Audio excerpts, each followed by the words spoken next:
Have you ever wondered what would happen if the mobs in Minecraft dropped something more than just rotten flesh or gunpowder? What if defeating an enemy gave you a reward capable of altering the course of your gameplay forever? Well, strap in friends, because today we're finding out just how overpowered mob drops can become. It's late evening as I'm wandering through this forest, keeping a watchful eye out for any hostile creatures. In the standard version of the game, this would just be another average night. But thanks to this mod, things are about to get really interesting. Speak of the devil, it's my first challenger of the night. With a few swift sword strikes, the zombie falls. I stare at the ground wondering what treat awaits me, but nothing could have prepared me for the pure power that drops before my eyes. My jaw drops open in astonishment. Is this some kind of joke? Within that decaying body of the zombie was a whole treasure chest full of diamonds, emeralds, enchanted books, you name it. If just one zombie holds this kind of wealth, I can't even imagine what the other mobs might drop. It's time to gear up and get grinding. After a long night of farming, my inventory is now stacked with epic loot. With my fully enchanted netherite armor and tools, I'm virtually unstoppable. But the real question is, how far can I take this newfound power? I think it's time to seek out a greater challenge and see just how breakable this mod has made the game. In the distance, I spot an Enderman staring right at me. Its gangly form towers over the landscape, but I feel no fear.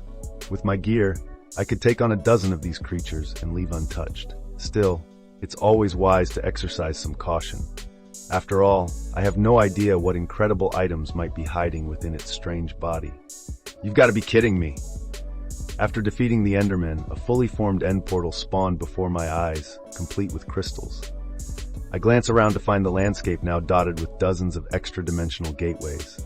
At this rate, the whole overworld will be portals by night's end. It seems I've well and truly broken the boundaries of this game. But my adventures have only just begun. After a full in-game week of harvesting mobs and cashing in my spoils, I now stand atop a towering monument of my accomplishments. Below lies a sprawling kingdom built from the riches of this bizarre mod. Though completely overpowered, I have to admit, achieving God tier in Minecraft was fun while it lasted. But for now, I think it's time to reload a new vanilla world, where the challenge can begin anew. Until next time, folks, happy crafting. With my newfound powers, I felt ready to take on the mightiest foe of all, the Ender Dragon. But even I never dreamed the spoils it held. After a fierce battle, the beast let out an ear-piercing shriek and promptly dropped a massive egg. Cracking it open revealed stacks of chorus fruit, shulker boxes overflowing with elytra, dragon's breath, and was that a nether star? I'd broken the boss farming meta for good. Next on my hit list was upgrading my gear even further. Off to the nether I went in search of new challengers. But those ghasts had me scrambling for cover as fireballs rained from above. When one finally fell, out popped enough gold and quartz to fill a swimming pool. With resources this plentiful, my wildest building dreams could become reality. And so I set to work constructing the ultimate mega base. Thanks to my limitless supplies, nothing was out of reach. My diamond beacon towered above emerald and quartz complexes, with automatic elytra courses and farms as far as the eye could see. I'd gone from middle class to billionaire in just a few afternoons of grinding. With my work here done, it was time to power down and relive this crazy journey.